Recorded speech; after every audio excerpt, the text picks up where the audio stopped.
Hello, and welcome to our SLATE presentation. This is revolutionizing the classroom with personalized, blended, and competency learning. I am Keaton Anderson. And I am Brandon Berry. A little bit about our school. We are a 500-person student high school in northwestern Wisconsin. We are a Google school. We have all Chromebooks in the 9 through 12. We even have 5 through 8 being Chromebooks as well. A little bit about me. So here I am on the left. So this is my 4th year teaching. What a year to be teaching. And I'm a science teacher, so I teach biology, and that's what I'm going to be talking about for this presentation specifically. I also teach astronomy, and then a crazy class me and a social studies teacher made called Universal Perspectives. And fun fact, I'm the fishing team coach, and here you can see me with a big old pike. If you need to get a hold of me, I got my email address below. And again, I'm Brandon Berry, and this is my 15th year teaching. I am the library media specialist and the virtual learning coordinator for the district, which means I get to teach teachers about technology, and I have to oversee our 110 virtual students. Fun fact, I'm also the football coach and track coach, and if you want to get a hold of me, my email is below. Hey everybody, Anderson here, and as you can see, I don't have my mask on when Mr. Barry and I both just did. Well, we are in different rooms, so we are doing the COVID-aware part of this presentation. So I'm going to take over, and like I said before, I'm a science teacher. I'm doing full competency-based and kind of my own flavor of doing it this year. It's my first full year doing it. If you're not familiar with competency-based learning I'm going to give you a very, very quick 101 sort of session on it versus traditional learning, which we've been doing for the last 100 years or so, right? Traditional learning. So let's get into that. We won't dive really deep into competency-based, but I just want you guys to know what it kind of is, just a tad, or freshen us up at least. Traditional learning. We got universal pacing, universal assessments for the most part, right? There's wiggle room in there. Minimal opportunities to build personal success skills. So these are things that I call beyond biology. And that's a phrase I'm going to say a bunch today. So obviously in traditional learning, there are places to learn those things, right? But it's minimal. We're trying to maximize those opportunities. This is the analogy I use for students that really seems to click with them a little bit.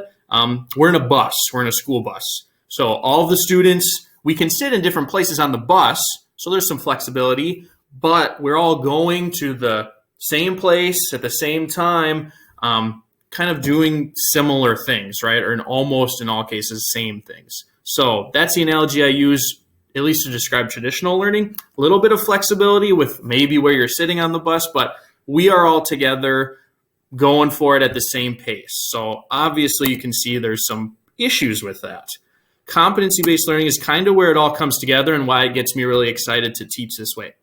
We're talking individualized pacing, meaningful assessments that are much more personalized to the individual, that really brings their own flavor and interests and passions into learning, which is fantastic. Every day, they're getting chances to build personal success skills, and I'll describe that obviously a lot more in a second. Here's the analogy I use to describe this with my students. Like I say, we got traditional learning school bus on one side. On the other side, I'm the fishing team guy, right? So I got to talk about fishing a little bit.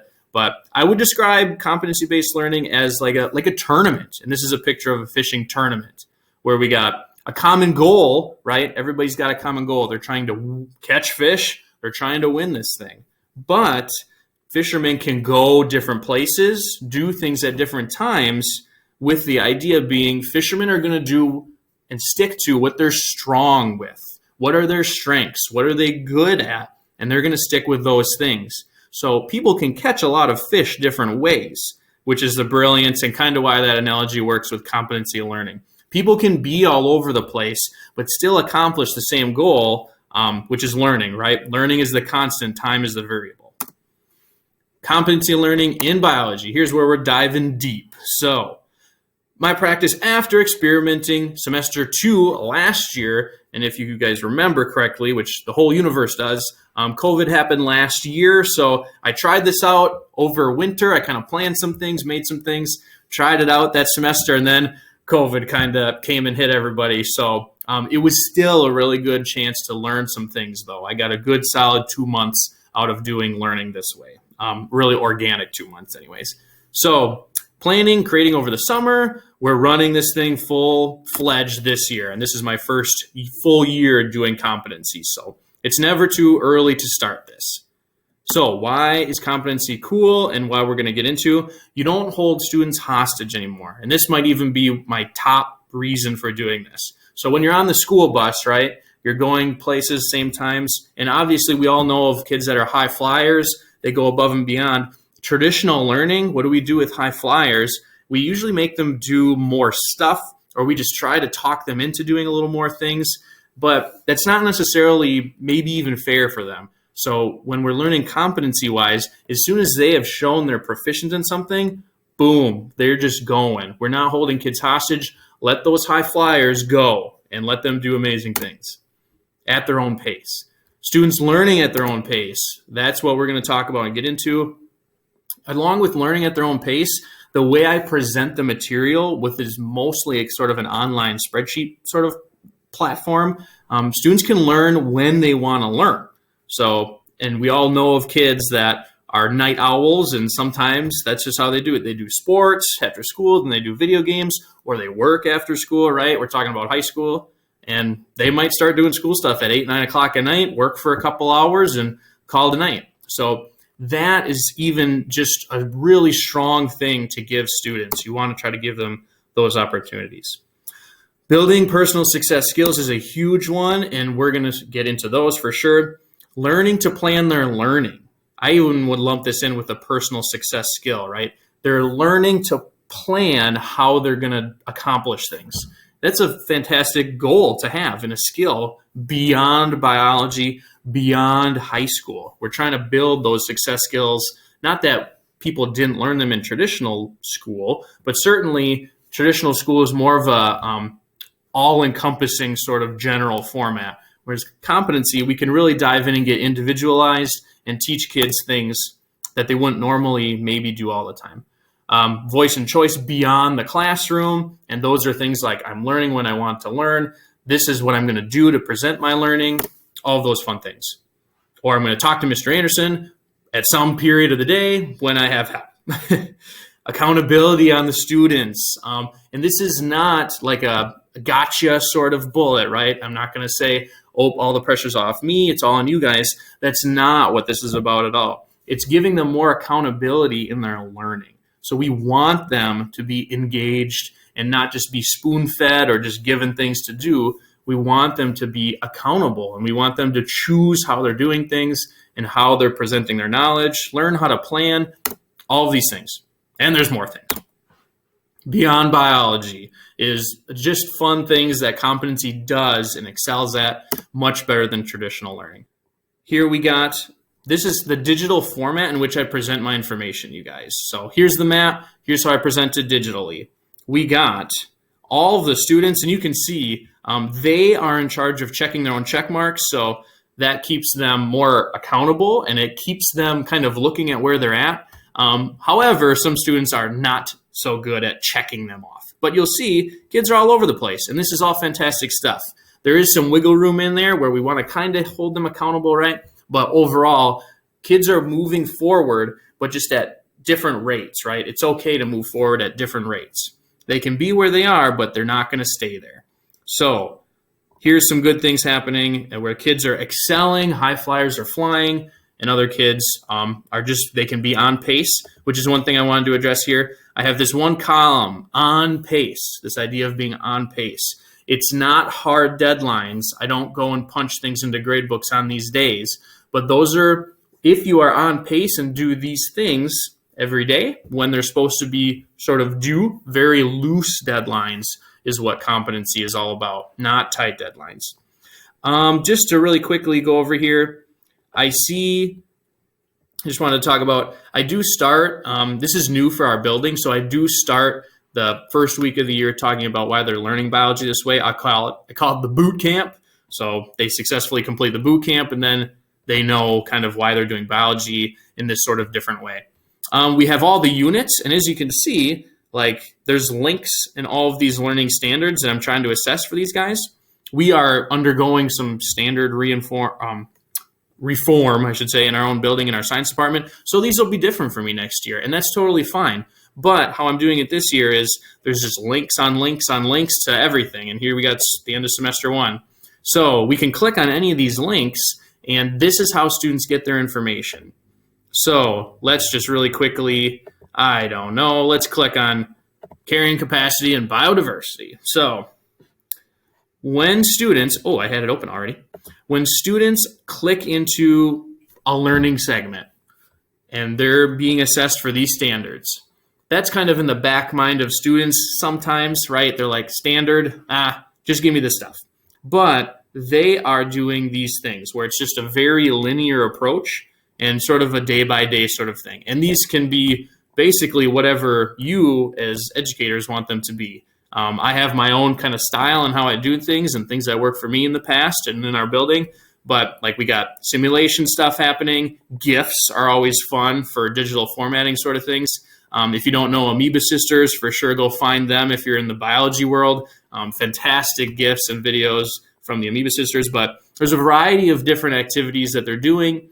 And basically they're doing some formative things, and then they eventually accomplish a standard check, which is at the bottom here. So that's kind of their summative assessment, if you say that. So let's get into this here. So if we go back to the map, the main map, all of these yellow columns, I try to visually make sense of this for students, and hopefully the linear approach makes sense to a lot of kids, but still, even as an educator, right, this is my first time doing this, I'm still going to be working and playing with for a couple years, like what's the best format to digitally present this stuff for kids? And that can be totally open to you guys.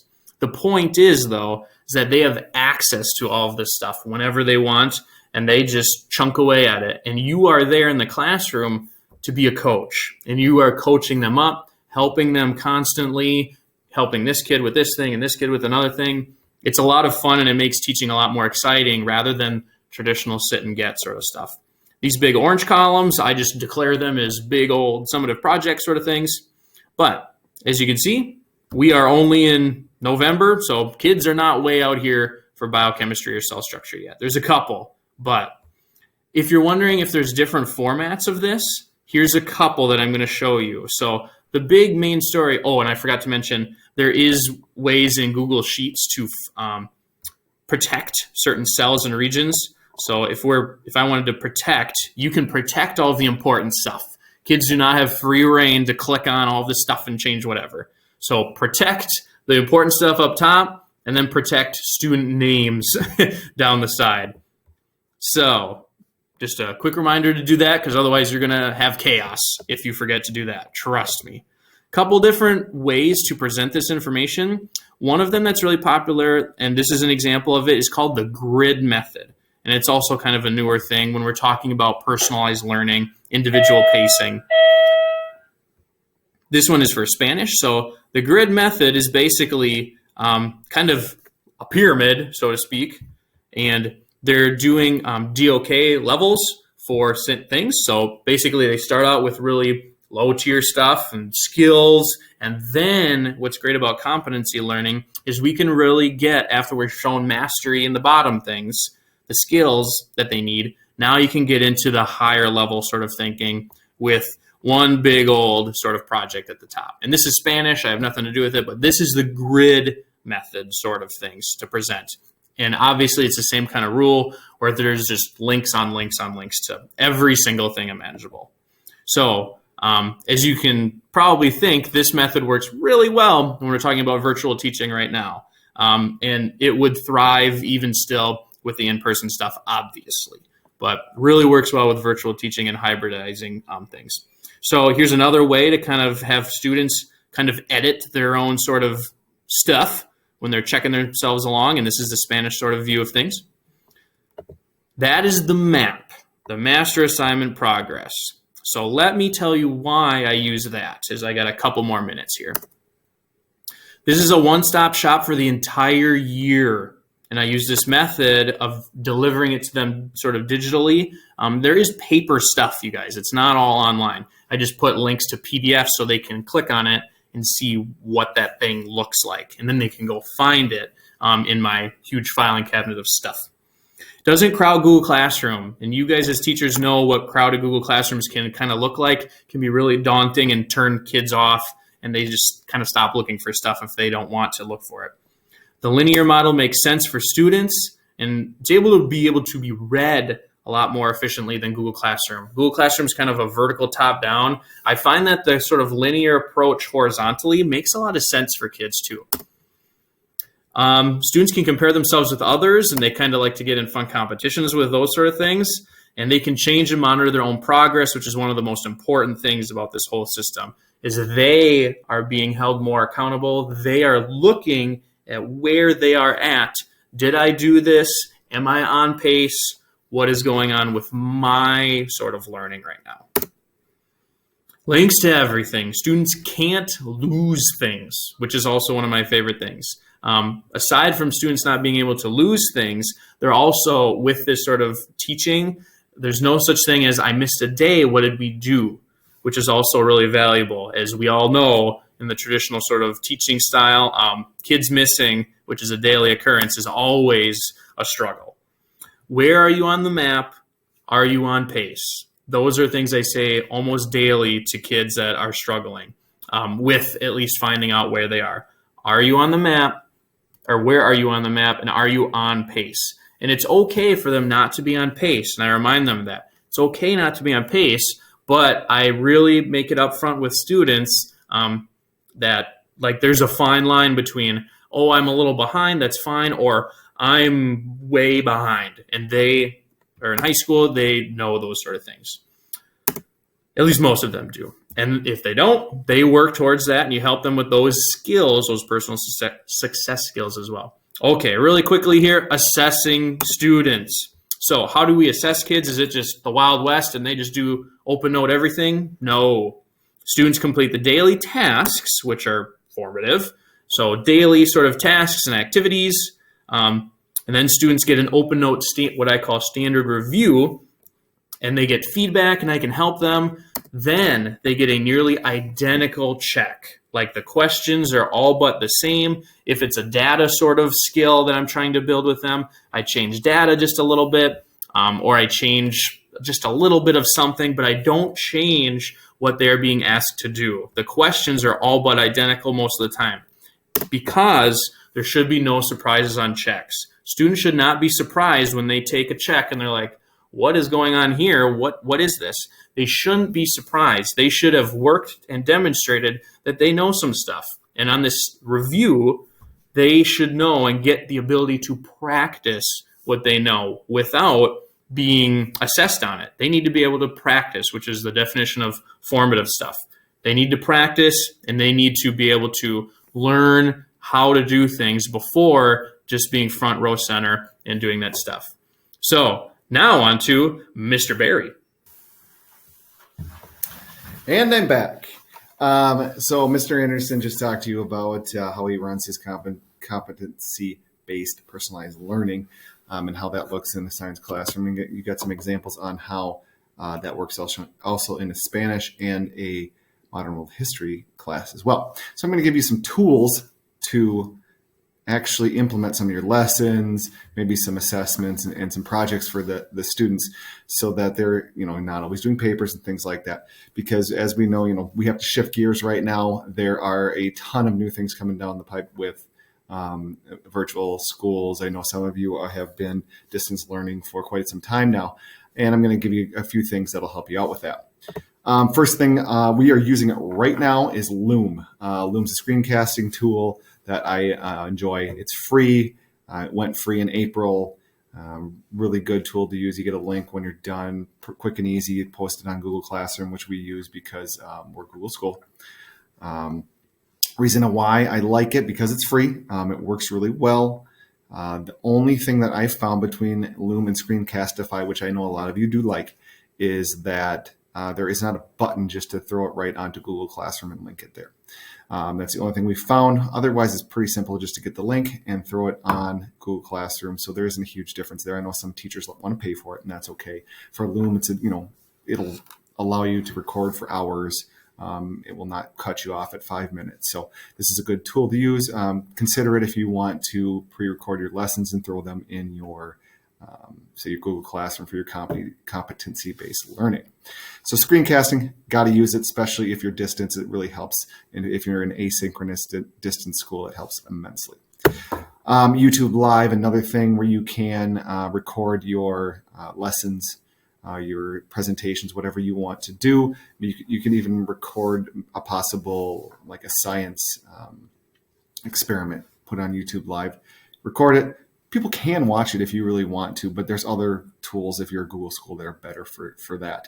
But Google Live we've used quite easily because all you have to do, it uploads right to YouTube. You don't have to download, upload anything. You throw it right on Google Classroom, or if you're using Schoology or Edmodo or whatever you want to use. It's a nice tool there. Google Meet, we live on Google Meet quite a bit, especially because when we have kids out for quarantine, we can bring them back with Google Meet. We have instituted a Learn Anywhere program where a lot of juniors, seniors, and some of our sophomores are able to learn from home. And we bring them back into class with Google Meet. This is one that I think you have to pay for because Google Enterprise has some awesome tools in Google Meet, like breakout rooms. It takes attendance, allows you to record the meeting, some really cool features. I was against it at first, but with all the features they've added, it's definitely worth it. The record feature, especially because you can have those students in there, present your screen, boom, done, and post that to Google Classroom. Our teachers have been directed to always video their lessons and their presentations. It helps not just because of where we are today, but it helps because students can go back and review what you taught. Okay. Maybe you're not going to teach it the exact same way every day. You should. Yeah, I get it. But it doesn't always happen that way. So they can go back and review what you've taught. They don't get it the first time, they watch it the second time, they watch it a third time. It really helps if there's a sixth student, like there is now, obviously, but it really helps because they can go through those lessons and you don't have to worry about it. Post it on Google Classroom. Hey, I was gone, Mr. Barry, I was gone yesterday. What did I miss? Hey, go to Google Classroom. It's right there for you. You don't have to spend that time reteaching to one student or two students. You can have them look at it, say, hey, come back with questions you may have. Pretty simple. Google Meet is a really good way to do this, especially if you have synchronous students that are not in your classroom. So Google Meet, think about that. WeVideo, it's my one-stop video editor. I had to pay for this. There is no other good online video editors out there. It's essential, especially we do announcements every Friday. We use WeVideo to edit it. They have some cool stock song or jingles or whatever. But I would absolutely suggest using WeVideo if you want to video edit. There are others like Animoto. I found Animoto was just not as easy to use, especially for the students. It's more powerful, but it's not as easy to use. And with the administration for WeVideo, for me, I can delete and add students on, every year. So we only have like a site license of say like 300 because not all our students use it, and that's okay. But it really works out well. Online video editor, this is the one you have to use it. Sorry, you have to pay for it. It's not super expensive, but it's a good one. You want online discussions. You know what? I hate online discussions. Not online discussions synchronously, but asynchronously. I hate them because when you're typing, it's never authentic. There's almost not, who went through virtual schooling like for or your distance learning for your masters or whatever, all those online classes. We had discussions and probably 2 out of like 200 were actually worth it.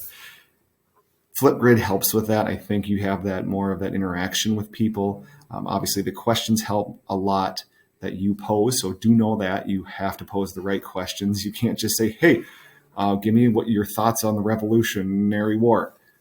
Okay, not a great question. So you have to pose your questions well, first thing. But Flipgrid is nice because you have those videos. I post a question as a teacher. Students watch me. They reply back, and then they can reply to each other in video form. So it is nice that way. It's nice to get that more centralized. You can see the face-to-face thing, so you get a little more emotion, especially with the days of masks. It's nice to see everybody's face every once in a while. Quizzes on online assessments. Everybody's seen Kahoot, Quizlet, Live. What's the other one? Well, I have quizzes here in GimKit. Here's why I put those on there. They are asynchronous ones. You do not all have to be in, say, a Kahoot to have it run and go. They can take a quizzes anytime they want to, and it goes. Their score goes in. GimKit the same way. GimKit's really nice because you can buy like power-ups and other things like that. So that's pretty cool. But these are always fun little formative assessments that you can give out to your students for review or anything like that. That help. Kahoot was a big thing, but it tends to have to be with, because it plays the game with each other as a class. So GimKit quizzes really help with that. Insert learning. I don't know who showed me this, but it is probably one of the best tools to use if you're searching for your own content online. Here's an example. You're going to go into insert learning and you're going to find your web page, and maybe it's good, but it's not great. Well, you can insert things like questions, or you can insert, you can say, hey, provide a summary of what you just read at the bottom. Or maybe there's a little 2-minute video that you found that really goes good with this article, but it's not there. You insert that in there, insert learning, and it allows you to supplement a web page with content that you've found. Insert learning, then you give that link to your students, say in Google Classroom, and then go through it. It gives you data on what they answered, or maybe if you have a little quiz question in there too, what they answered there. It's really good in that sense. Check it out. I highly recommend it. Next one, Edpuzzle. There's also WordAnt and PlayPosit. If you're watching a YouTube video or Vimeo or something like that, they can come in and you can add things like questions, or pause it and then pose a question to them and things like that. You've seen these before, but I really highly recommend these, especially if you're going to do a competency-based learning where they're watching it at different times, because you're not going to be there to preface this and stop the video and say, hey, have you thought about this? Edpuzzle will do it for you. Super cool tool in that regard. Check it out. Lesson builders. BlendSpace doesn't get a lot of recognition, but it's a pretty good one. It's nice because it goes very linearly through your lesson. Kids just click through, but it has some interactivity that, say, like Google Slides does not. ClassFlow, Smart Notebook, those are kind of same things, but Smart Notebook, obviously, you cannot use on a Chromebook, so we use ClassFlow for that. The interactivity in there is kind of wonky if the students don't know what they're doing. BlendSpace does it better because you can step them through everything. I found ClassFlow doesn't do that. If you're not there as a teacher walking them through, it's not as good. But those are just some lesson builders. You got Pear Deck and Nearpod and some things like that. Really helps you with those, where you can just tie it to a lesson or tie it to a competency. They go through it first, ask you questions. So for this, it works well. Is that it? That's all I have. And we're done. One of the biggest things I want to impress upon you is this: it's going to be different. It has to be different. You have to go through these lessons and create these units that revolve around students being able to self-learn. You're obviously going to maybe bring them together at times, but you have to use your resources out there so it's easier for you, and it's better for the students. Because we always talk about, hey, what's better for the students? There's a bunch of things that are better for the students, but some of the things have to be better for you as well. So go through these things. Definitely email me if you have questions. I appreciate it, everybody. Thank you for joining our session. If 30 minutes was definitely not long enough, but I know why we had to. An hour would have been a little bit much for everybody watching these sessions, but we can definitely explain some of these things more and help you on your road to competency, blended, and personalized learning. Thank you.